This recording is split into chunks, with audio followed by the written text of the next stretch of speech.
जय श्री कृष्ण। श्रीमद् भगवत गीता अध्याय 10 श्री भगवान का ऐश्वर्य। आगे सुनते हैं। वेदों में परमेश्वर को परम पवित्र माना गया है। जो व्यक्ति कृष्ण को परम पवित्र मानता है वह समस्त पाप कर्मों से शुद्ध हो जाता है। भगवान की शरण में गए बिना पाप कर्मों से शुद्धि नहीं हो पाती। अर्जुन द्वारा कृष्ण को परम पवित्र मानना वेद सम्मत है। इसकी पुष्टि नारद आदि ऋषियों द्वारा भी हुई है। कृष्ण भगवान हैं और मनुष्य को चाहिए कि वह निरंतर उनका ध्यान करते हुए उनसे दिव्य संबंध स्थापित करें। वे परम अस्तित्व हैं। वे समस्त शारीरिक आवश्यकताओं तथा जन्म मरण से मुक्त है। इसकी पुष्टि अर्जुन ही नहीं अपितु सारे वेद पुराण तथा इतिहास ग्रंथ करते हैं। सारे वैदिक साहित्य में कृष्ण का ऐसा वर्णन मिलता है और भगवान स्वयं भी चौथे अध्याय में कहते हैं, यद्यपि मैं अजन्मा हूं किंतु धैर्य की स्थापना के लिए इस पृथ्वी पर प्रकट होता हूं। वे परम पुरुष हैं। उनका कोई कारण नहीं है क्योंकि वे समस्त कारणों के कारण हैं और सब कुछ उन्हीं से उद्भूत है। ऐसा पूर्ण ज्ञान केवल भगवत कृपा से प्राप्त होता है। यहाँ पर अर्जुन कृष्ण की कृपा से ही अपने विचार व्यक्त करता है। यदि हम भगवत गीता को समझना चाहते हैं तो हमें इन दोनों श्लोकों के कथनों को स्वीकार करना होगा। यह परंपरा प्रणाली कहलाती है, अर्थात गुरु परंपरा को मानना।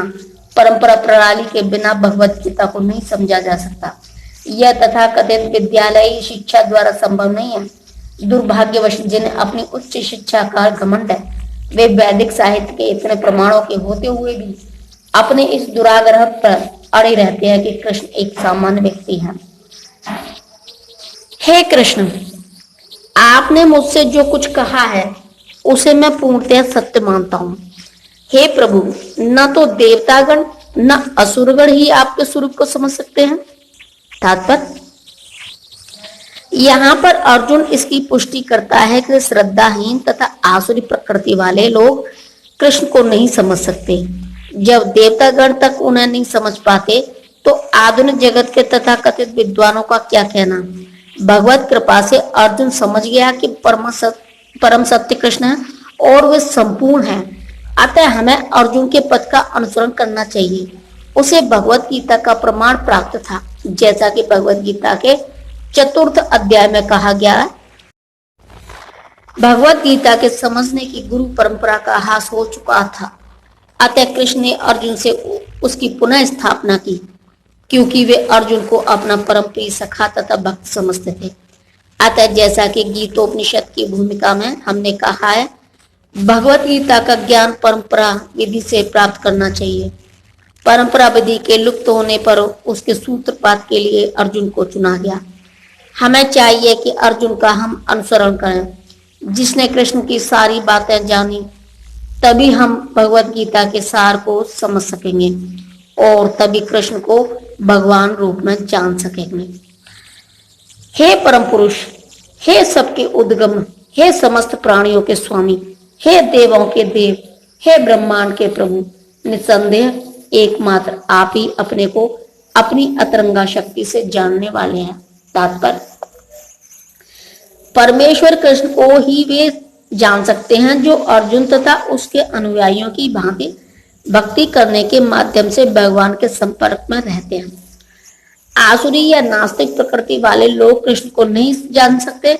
ऐसा मनोधर्म जो भगवान से दूर ले जाए परम पातक है, और जो कृष्ण को नहीं जानता उसे भगवत गीता की टीका करने का प्रयत्न नहीं करना चाहिए। भगवत गीता कृष्ण की वाणी है और चूंकि यह कृष्ण का तत्व विज्ञान है, अतः इसे कृष्ण से ही समझना चाहिए। जैसा कि अर्जुन ने किया, इसे नास्तिकों से ग्रहण नहीं करना चाहिए। श्रीमद् भागवत में 1.2.11 में कहा गया है, परम सत्य का अनुभव 3 प्रकार से किया जाता है, निराकार ब्रह्मा, अंतर्यामी परमात्मा तथा भगवान।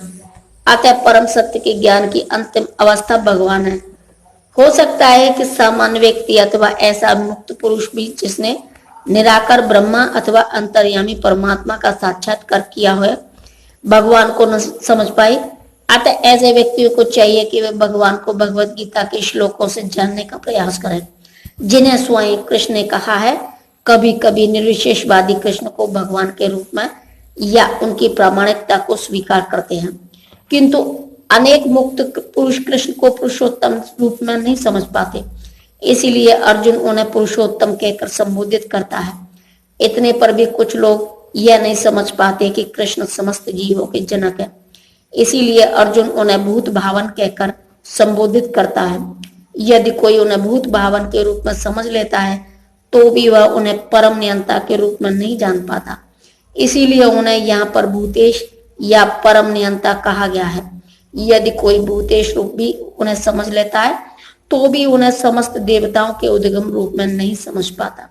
इसलिए उन्हें देव सभी देवताओं का पूजनीय देव कहा गया है। यदि देव रूप में भी उन्हें समझ लिया जाए तो वे प्रत्येक वस्तु के परम स्वामी के रूप में समझ में नहीं आते। इसीलिए यहाँ पर उन्हें जगतपति कहा गया है। इस प्रकार अर्जुन की अनुभूति के आधार पर कृष्ण विषयक सत्य की स्थापना इस श्लोक में हुई है। हमें चाहिए कि कृष्ण को यथारूप में समझने के लिए हम अर्जुन के पद चिन्हों का अनुसरण करें। कृपा करके विस्तार पूर्वक मुझे अपने उन देवी ऐश्वर्यों को बताएं जिनके द्वारा आप इन समस्त लोकों में व्याप्त हैं। तात्पर्य, इस श्लोक में ऐसा लगता है कि अर्जुन भगवान संबंधी अपने ज्ञान से पहले से संतुष्ट है। कृष्ण कृपा से अर्जुन को व्यक्तिगत अनुभव, बुद्धि तथा ज्ञान और मनुष्य को इन साधनों से जो कुछ भी प्राप्त हो सकता है वह सब प्राप्त है तथा उसने कृष्ण को भगवान के रूप में समझ रखा है। उसे किसी प्रकार का संशय नहीं है, तो भी वे कृष्ण से अपनी सर्वव्यापकता की व्याख्या करने के लिए अनुरोध करता है। सामान्य जन तथा विशेष रूप से निर्विशेषवादी भगवान की सर्वव्यापकता के विषय में अधिक विचारशील रहते हैं। अतः अर्जुन श्री कृष्ण से पूछता है कि वे अपनी विभिन्न शक्तियों के द्वारा किस प्रकार सर्वव्यापी रूप में विद्यमान रहते हैं।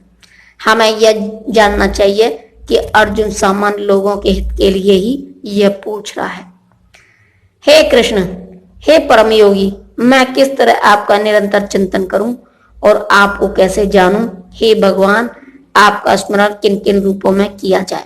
तात्पर्य, जैसा कि पिछले अध्याय में कहा जा चुका है कि भगवान अपनी योग माया से आच्छादित रहते हैं। केवल शरणागत भक्त जन ही उन्हें देख सकते हैं। अब अर्जुन को विश्वास हो चुका है कि उसके मित्र कृष्ण भगवान हैं, किंतु वह उस सामान्य विधि को जानना चाहता है जिसके द्वारा सर्वसाधारण लोग भी उन्हें सर्वव्यापी रूप में समझ सकते हैं। असुरों तथा नास्तिकों सहित सामान्य जन कृष्ण को नहीं जान पाते क्योंकि भगवान अपनी योग माया शक्ति से आच्छादित रहते हैं। दूसरी बात यह है कि ये प्रश्न जन सामान्य के लाभ हेतु पूछे जा रहे हैं। उच्च कोटि का भक्त केवल अपने ही ज्ञान के प्रति चिंतित नहीं रहता, अपितु सारी मानव जाति के ज्ञान के लिए भी रहता है। अतः अर्जुन वैष्णव या भक्त होने के कारण अपने दयालु भाव से सामान्य जनों के लिए भगवान के सर्वव्यापक रूप के ज्ञान के द्वार खोल रहा है। यह कृष्ण को जानबूझकर योगिन कहकर संबोधित करता है क्योंकि वह योग माया शक्ति के स्वामी है, जिसके कारण वे सामान्य जन के लिए अप्रकट या प्रकट होते हैं।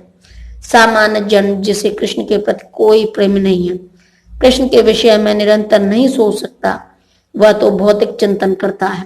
अर्जुन इस संसार के भौतिकतावादी लोगों की चिंतन प्रवृत्ति के विषय में विचार कर रहा है।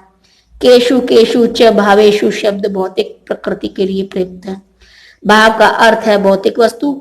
चूंकि भौतिकतावादी लोग कृष्ण के आध्यात्मिक स्वरूप को नहीं समझ सकते, अतः उन्हें भौतिक वस्तुओं पर चित्त एकाग्र करने की तथा यह देखने का प्रयास करने की सलाह दी जाती है कि कृष्ण भौतिक रूपों में किस प्रकार प्रकट होते हैं।